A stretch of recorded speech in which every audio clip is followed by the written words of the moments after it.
¿Cómo les va a todos? ¿Cris? No te escucho, Cris.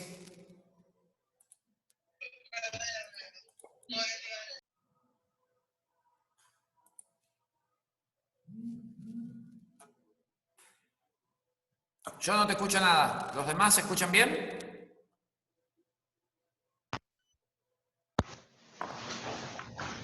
Ahora sí, Cristian.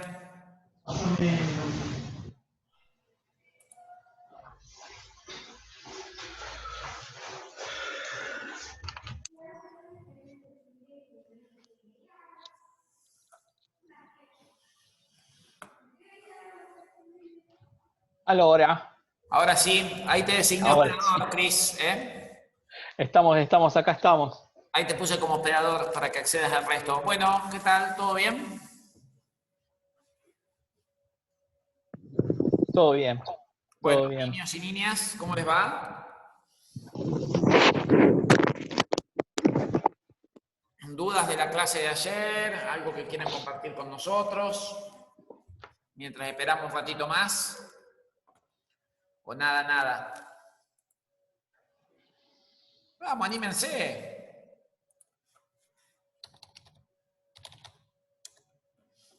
Anímense, anímense. Epa. Bien. Dame- Puede ser que haya que habilitar, porque me parece como que hay Sí, personas que sala de están. espera. Sí, Cristian, sos vos el hospedador. Te di OP a vos. Bueno, ¿y cómo hago? Escuchá, Decime admitir cómo hago. admitir. Admitir, ya lo estoy admitiendo, ahí estoy admitiendo, ahí estoy admitiendo. Muy bien. Hay una opción de admitir todos, Cris. Admitir todo. Ahí está, qué grande el chico. Ahí está. Muy Bueno, bien, voy aprendiendo de a poco, tener muy bien. paciencia. Hola, querido amigo Martín, ¿cómo andás? Doctor Frugoli, ¿cómo le va? Sin audio. Conect- Mejorá tu audio, Martín, activa el micrófono. Martíncho. Ah, ahí está, Muy bien, excelente. ahí estamos. Bueno, nada, como les dije por privado a Martín y a Cristian, tengo un día movido hoy, así que los dejo a los y las alumnas con los doctores Herrera y Frugoli. Cristian, tenés OP, la clase está siendo grabada, como siempre, y después que terminamos la subimos al canal de YouTube y al Facebook respectivamente, si les parece bien. ¿Bien? Perfecto, gracias, Turco. Ezequiel, gracias. Digan ustedes, yo los escucho acá.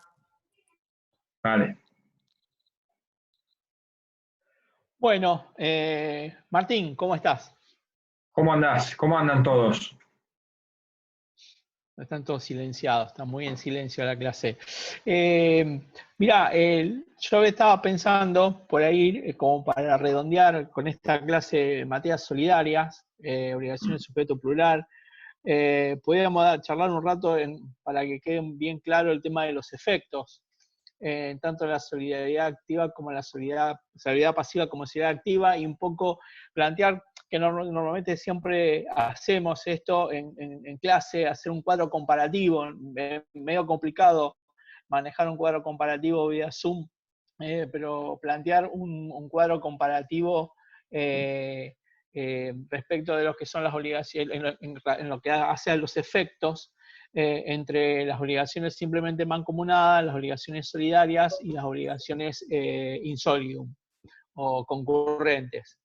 De esa manera, como entre lo que hablamos ayer y lo que cerramos hoy, estaríamos como dándole un cierre a lo que es las obligaciones de sujeto plural. Sí, me parece perfecto, porque justamente esa parte de los efectos es donde más confusión suele haber. Yo me acuerdo incluso cuando lo estudiaba, que me confundía el tema de, bueno, a ver, ¿cuáles efectos hay en la obligación solidaria, en la obligación divisible y en la obligación concurrente? Por eso el cuadro este que decís vos, Cristian, me parece muy bueno, incluso que lo hagan, y ahora vamos a ir comparando, porque es una de las cuestiones fundamentales de confusión. Y por otro lado, sí hay que tener claro, para poder avanzar y tratar cada uno de los temas, sobre todo de la clasificación de las obligaciones, es el objeto esencial de la obligación, es decir, los elementos esenciales de la obligación, ¿no es cierto? Repasando se acuerdan cuáles son. Pero digo esto porque pueden tener combinaciones, ¿no es cierto? Uno dice, bueno, objeto plural, objeto singular. Sujeto lo mismo, sujeto plural, sujeto singular, y a la vez puede haber de los dos, puede haber sujeto plural, objeto plural, obligación solidaria con objeto plural, obligación solidaria con más de un objeto, obligación solidaria con un solo objeto, solidaria activa, solidaria pasiva. Todo esto a veces, si no se tienen en claro los elementos esenciales de la obligación, por lo menos los tres que nadie discute, o sea, causa-fuente, sujeto y objeto. Sujeto y objeto, y diferenciarlo obviamente de los accidentales, porque el accidental es aquel que puede o no estar, plazo, condición, cargo. Pero siempre tener en cuenta esto, ¿no es cierto? Te dejo avanzar, Cristian, así vamos coordinando. Sí, digamos, en realidad, o sea, la situación en la vida no es todo tan blanco y tan negro. La gama de grises es la moneda diaria, entonces no nos vamos a encontrar con una obligación en la cual hay un sujeto activo y un sujeto pasivo. Seguramente vamos a tener esta combinación de elementos que decía Martín.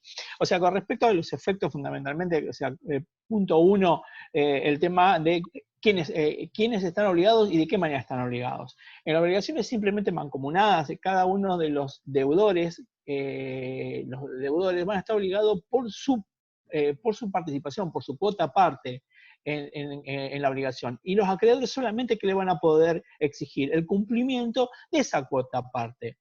¿Qué pasa con esta obligación mancomunada por objeto indivisible? Como hablábamos en la clase, el objeto, la particularidad del objeto hace que es imposible el cumplimiento parcial y se requiere el cumplimiento por el todo. Entonces, cada uno de los deudores está precisado cumplir con la totalidad del objeto.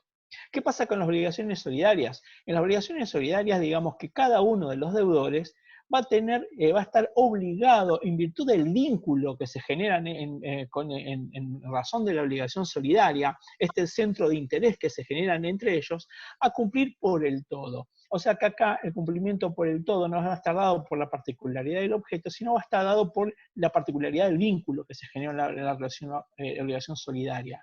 O sea que todos los deudores van a tener que estar precisados cumplir la totalidad de la prestación asumida. En tanto que las obligaciones in solidum, tratándose de obligaciones diferentes, y lo recalco, son obligaciones diferentes, cada uno va a tener que responder en razón de la obligación en la cual ha asumido. O sea, digamos, acá son las obligaciones in solidum, obligaciones concurrentes, son distintas obligaciones. Entonces cada uno va a cumplir con su obligación. Como ves, como espejo, los acreedores pasa exactamente lo mismo. Los acreedores en la simplemente mancomunada van a poder exigir a cada uno de los deudores solamente la cuota parte.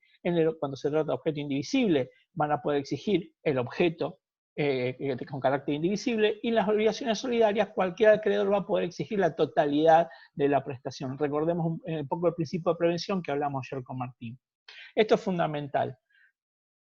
Un efecto que sucede ante el cumplimiento que va a generar en las obligaciones simplemente mancomunadas, cada uno cumple con su parte, eso se va a quedar liberado cumpliendo con su parte. En las obligaciones de objeto indivisible, cada uno va a quedar liberado ante el cumplimiento del objeto por cualquiera de los deudores. En las obligaciones solidarias, ante el cumplimiento de uno deudor solidario, queda liberado los demás. Y en las obligaciones concurrentes, cada uno va a liberar en la medida que cumpla con la obligación que ha asumido. ¿Qué pasa? Esto, perdón, te interrumpo un segundito. Sí. No, acuérdense de ejemplificar, ¿no es cierto? Por ejemplo, decimos, bueno, obligación simplemente mancomunada. Bien, siempre que es mancomunada es más de uno. Entonces tenemos, Juan debe a Pedro 100 pesos, a Pedro y a Juan, a Pedro y a Juan, supongamos que sean dos Juan. Juan debe a Pedro y a Manuel 100 pesos, ¿bien? Obligación solidaria, lo que tiene de diferencia es que se puede exigir el total, ¿bien? El total de de la deuda. Y a la vez cualquiera de los deudores puede pagar el total del crédito. En cambio, en el otro se fracciona de acuerdo a la cantidad de sujetos activos o pasivos que haya en la obligación. Ahí esto último, obligación simplemente mancomunada. Pero es buena. Al margen de la cuestión, ahí creo que Valentina estaba queriendo hablar, pero recién hace un ratito leí un comentario de una universidad que decía que las clases estas de Zoom, el alumno que no tenga la foto o el video es como el alumno mirando por otro lado mientras uno da la clase. Por ahí no podemos ver, pero bueno, están los micrófonos apagados y las cámaras apagadas. Al menos sí, algún intercambio sería bueno. Nada más. Sigamos. Sí, fundamentalmente es necesario, o sea, digamos, la interacción es necesaria en las clases porque si no, inclusive para nosotros nos resulta medio complicado hacer una clase con todo negro, no sabemos quién está. Como les decía, o sea, fíjense que acá tenemos el punto del cumplimiento. ¿Cuáles son los efectos que produce el cumplimiento? El cumplimiento produce como efecto fundamental la extinción de la obligación. ¿Y cómo se va dando la extinción de la obligación en cada uno de los supuestos de la obligación del sujeto plural? ¿Qué pasa con las solidarias y qué pasa con las simplemente mancomunadas y con las obligaciones de objeto indivisibles?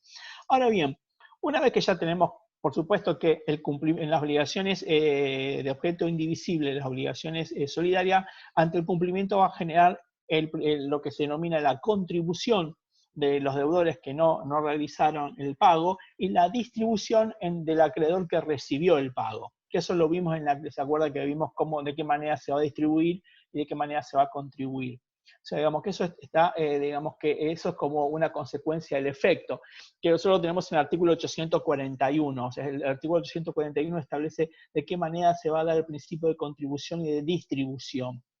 Ahora bien, después hablamos que los efectos se propagan. ¿Qué queremos significar? En algunas obligaciones los efectos se propagan y en otras no.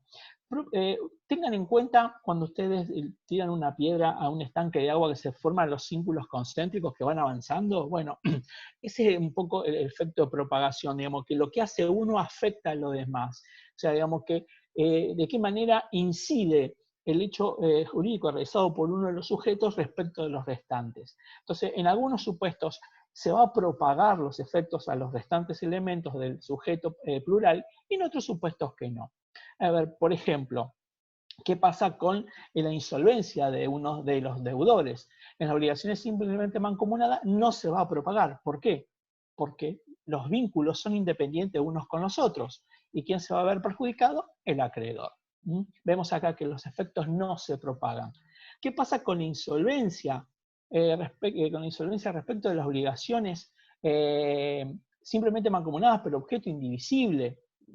Se va a propagar, ¿a quién va a afectar? En este caso tampoco se va a propagar los efectos, porque la obligación de cumplir, en la insolvencia, la obligación de cumplir por todos es en razón del objeto, no es en razón del vínculo. O sea, digamos que el vínculo se mantiene independiente, pero como consecuencia de que el objeto resulte indivisible, se requiere el cumplimiento total. ¿Qué pasa con las obligaciones solidarias? Acá vemos que hay un centro de interés. Entonces, lo que le suceda a uno de los elementos de las obligaciones solidarias, acá sí va a propagar sus efectos a los restantes. Y la insolvencia de uno de los deudores va a afectar directamente a los otros deudores y no al acreedor. Entonces vemos acá como que el efecto se alcanza a los restantes elementos. Esto no va a suceder en las obligaciones insolubles porque dijimos que son distintas obligaciones. ¿Se comprende? Eso, por ejemplo... Por eso es bueno...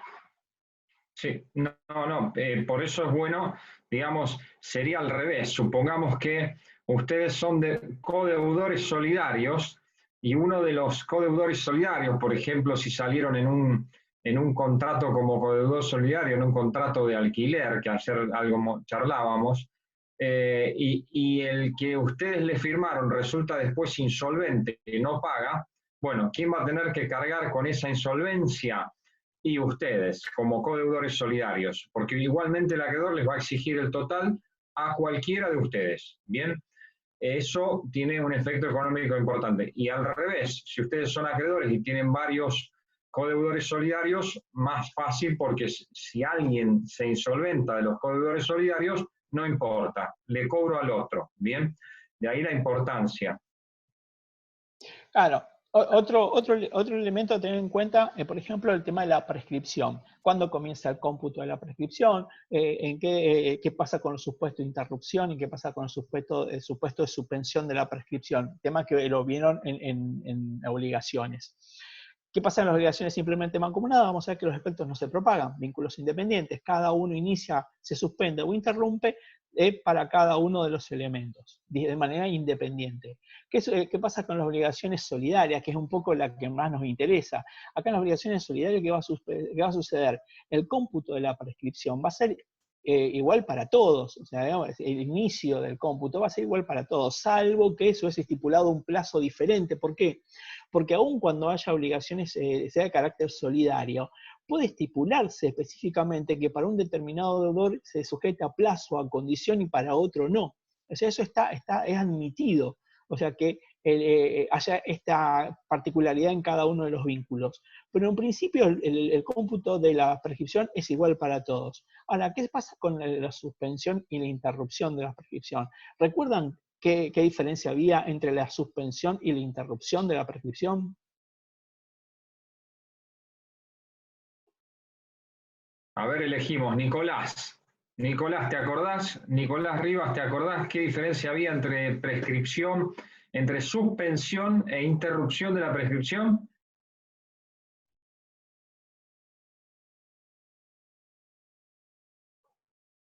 Estefanía,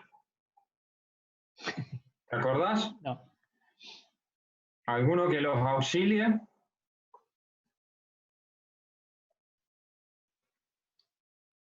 Pues sí, interrupción.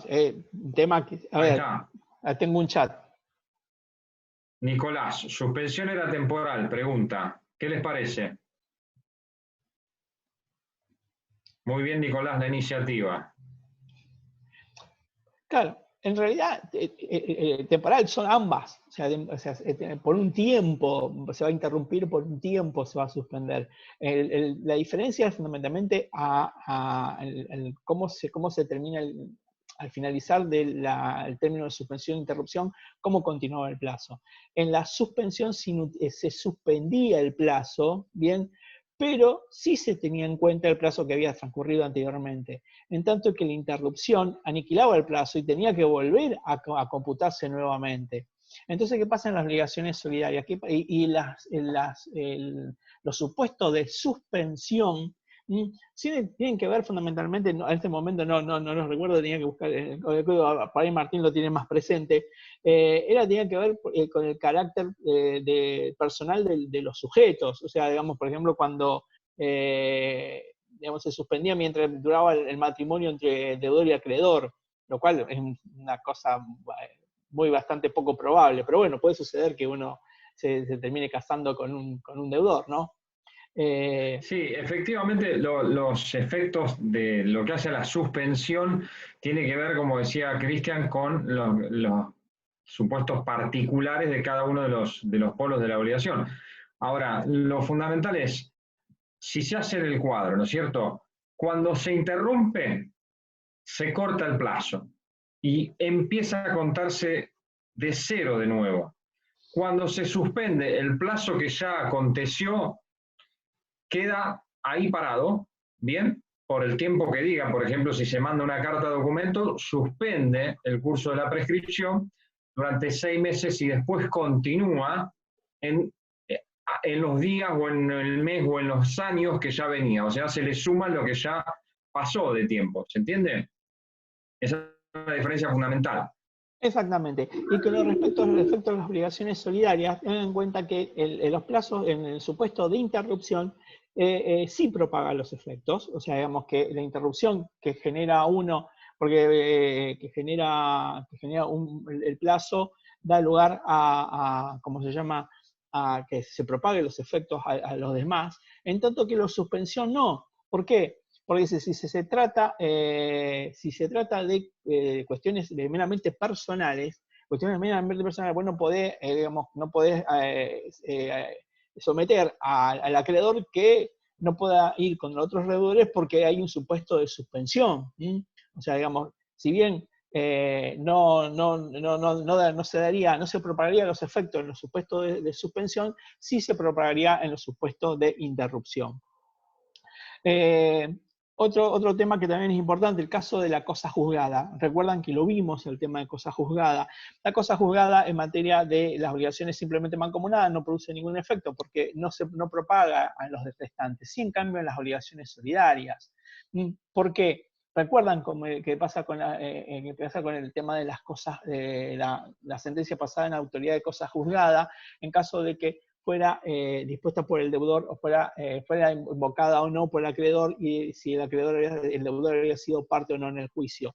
Recuerdan que habíamos visto que siempre se tiene en cuenta que no se puede violar el principio de defensa en juicio. Entonces, digamos, la parte que no fue parte del juicio, sí, no puede oponerla, pero sí puede invocarla. O sea, vemos los puntos a favor. O sea, vemos que eso sí se propaga los efectos a los restantes acreedores, en tanto que en las obligaciones de insolidum no.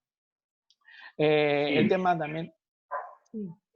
No, ahí Rocío pregunta, yo les marqué recién el 2543, es lo que apuntaba Cristian, sobre las causales de suspensión de la prescripción, que las enumera taxativamente el código. Ahí si ven ese artículo van a ver exactamente de qué estamos hablando. Después, Rocío pregunta, ¿pueden explicar el estado de mora en la solidaridad pasiva? Bien. La mora en la solidaridad pasiva, ¿qué pasa acá? En primer lugar, hay que ver si expande sus efectos o no. Y ahí, ¿qué creen, Rocío?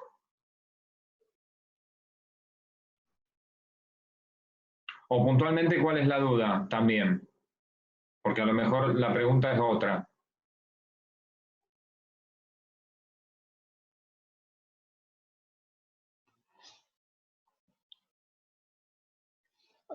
Acá Hola, un poco... profes. Sí, no entendí bien si se expandería y aparte el artículo 838 como que me confunde un poco cuando habla de si el cumplimiento se hace imposible por causas imputables a un codeudor, los demás responden por el equivalente de la prestación de vida y la indemnización de los daños y prejuicios. Y después más puntualmente lo que no entiendo es las consecuencias propias del incumplimiento doloso de uno de los deudores no son soportados por los otros. Bien. No sé, Martín, vamos desmenuzando un poco el artículo justo que vos estás comentando. Puntualmente, o sea, digamos, si todos están por la obligación solidaria, todos están obligados a cumplir por el todo, la mora en que incurra uno propaga sus efectos a los demás. Porque dice, la mora de uno de los deudores solidarios perjudica a los demás. O sea, con que uno incurra en mora, hace que los demás incurran en el estado de mora. ¿Qué significa esto que va a traer aparejado? Que a partir de la mora van a traer con los efectos de la mora, se le van a aplicar a todos los deudores solidarios los efectos propios de la mora. Por ejemplo, si ustedes recuerdan, tendrán que pagar los intereses moratorios, van a pesar sobre ellos la responsabilidad por daños y perjuicios, aún en caso de que medie caso fortuito fuerza mayor. O sea, trae aparejada la consecuencia de la mora. Por otro lado dice, si el cumplimiento se hace imposible por causa imputable a un codeudor, los demás responden por el equivalente a la prestación de vida y las indemnizaciones de daños y perjuicios. O sea que si la cosa resulta de imposible incumplimiento, porque una pérdida total imputable a uno de los deudores, también este efecto se propaga a los restantes deudores. Todos van a tener que responder por la pérdida de la cosa más los daños y perjuicios, independientemente que esto solamente fuera imputable a uno. No importa con que fuera imputable a uno, se propaga el efecto hacia los restantes. Tanto dice que las consecuencias propias del incumplimiento doloso de uno de los deudores no son soportadas por los otros. ¿Qué significa esto? Si la cosa se pierde por culpa y se torna imposible, todos deben el valor de la cosa más los daños y perjuicios. En tanto, si media dolo, intención de dañar, intención de no cumplir la prestación, solamente las consecuencias por dolo le es imputable al deudor que actuó con dolo y no a los restantes. ¿Por qué? Porque el dolo es personal. solamente yo tuve la intención de no cumplir o de hacer la pérdida de la cosa en forma exprofesa. Destruí la cosa con la intención de que no se pueda cumplir. En ese caso, solo yo voy a hacer y me van a poder imputar las consecuencias del dolo. ¿Qué va a suceder? Voy a deber la cosa más la indemnización de daños y perjuicios más gravosa porque obré con dolo. Eso lo van a ver cuando vean daños. Pero digamos, esa es la diferencia. Sí, esto tiene que ver, chicos, por un lado con lo que hablamos ayer, ahora hago una acotación a fin de refrescar esta partecita que preguntó Rocío, y por otro lado también con la mora, porque la mora tiene que ser imputable, dice, ¿no es cierto? Uno de los requisitos de la mora es que sea imputable al deudor, es decir, un deudor que incurrió en mora por un caso fortuito no es imputable.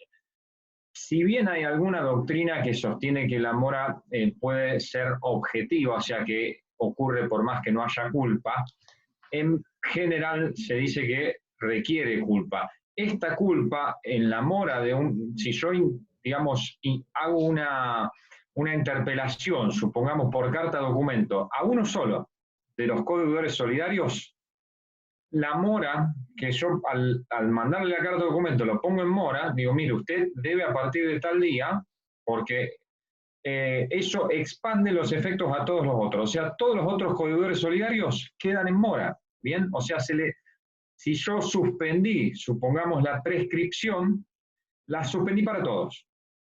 Ahora, esa es una diferencia esencial con la obligación simplemente mancomunada o con la obligación concurrente, porque no expande los efectos. Yo le mando una suspensión de la prescripción a uno de esos, supongamos una carta de documento, a un codeudor, y ahí ya no suspendo respecto del resto. Bien, lo mismo si interrumpo.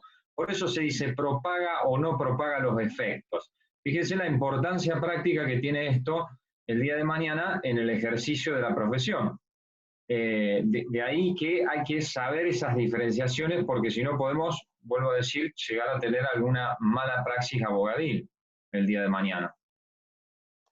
Claro, fundamentalmente o sea, el hecho de propagar los efectos o que los efectos de determinadas situaciones alcancen los restantes deudores o a los restantes acreedores, tiene que ver, como dice Martín, a de qué manera tenemos que obrar. Si yo sé que la mora propaga los efectos, voy a mandar una o varias cartas de documentos. Si yo sé que la mora no, digamos que el dolo, perdón, que las causales de suspensión no propagan los efectos, yo tendré que obrar en circunstancias, voy a tener que actuar, digamos, intimando a todos los deudores el cumplimiento de la prestación.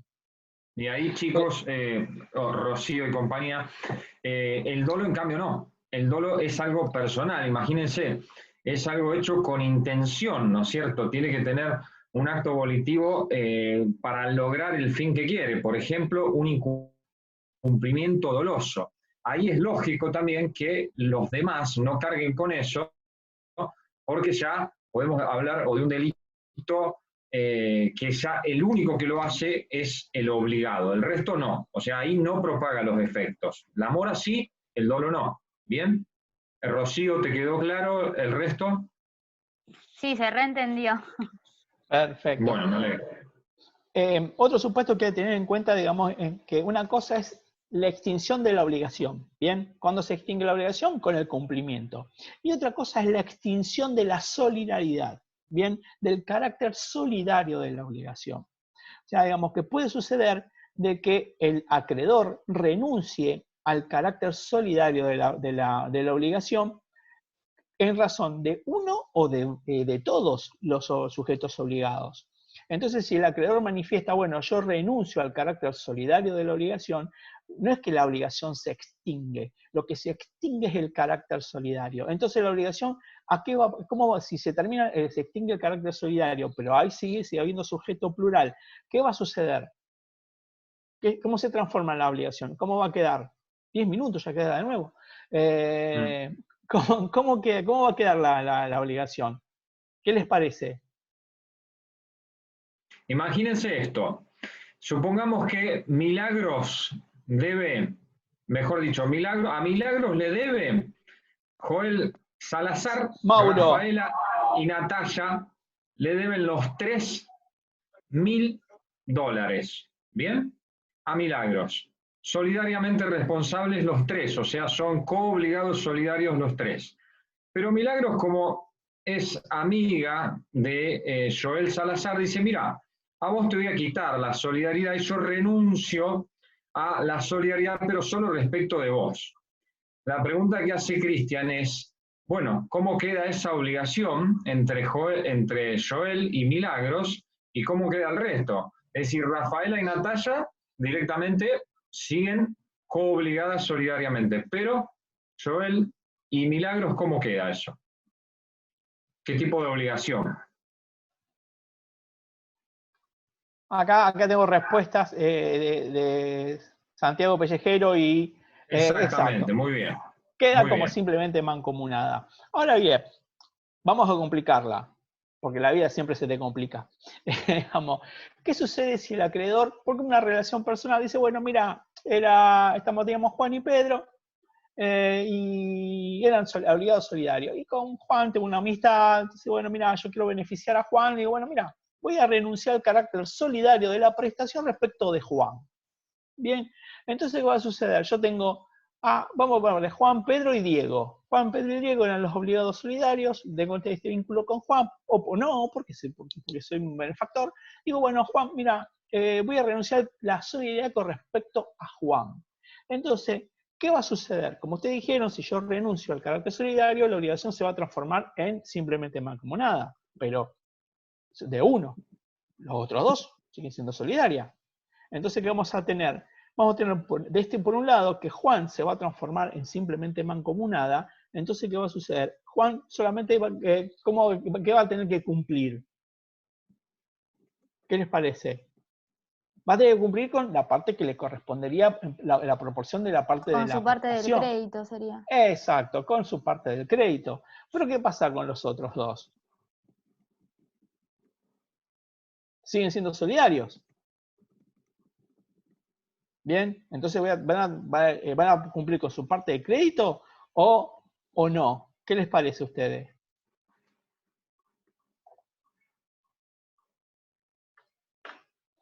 Acá lo tenemos el artículo. No, él va a responder y el otro va a quedar liberado si uno responde. Perfecto. ¿Qué dice el artículo 837? Dice, si el acreedor, sin renunciar al crédito, o sea, sin renunciar a la obligación, renuncia expreso o tácitamente a la solidaridad en beneficio de uno solo de los deudores solidarios, la deuda continúa siendo solidaria respecto de los demás, con deducción de la cuota correspondiente al deudor beneficiado. ¿Por qué? ¿Qué dice? Bueno, mira, eran 1.200 pesos, eran 3, ¿cuánto me debían? 400 pesos cada uno. Con Juan digo, mira, Juan, con vos vamos a dejarlo en simple, te renuncio a la solidaridad. Entonces, ¿qué va a suceder? Los restantes van a decir, bueno, pará, vos me vas a exigir los 1.200, no, los 1.200 no, porque si vos ya renunciaste a la solidaridad, deducí la porción que le corresponde al que quedó con simplemente mancomunada. Entonces vemos que acá la obligación solidaria se transforma en que se desdobla en simplemente mancomunada para Juan, continúa siendo solidaria para Pedro y para Diego, pero con una deducción de la parte que le corresponde a Juan.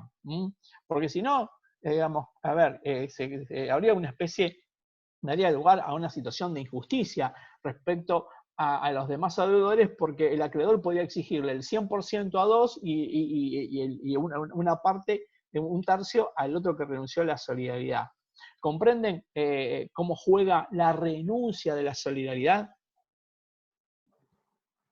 O sea, no es de ninguna manera que se varíe el monto a pagar, ¿no es cierto? El objeto de la obligación es para el acreedor, lo que tiene que recibir de pago no varía.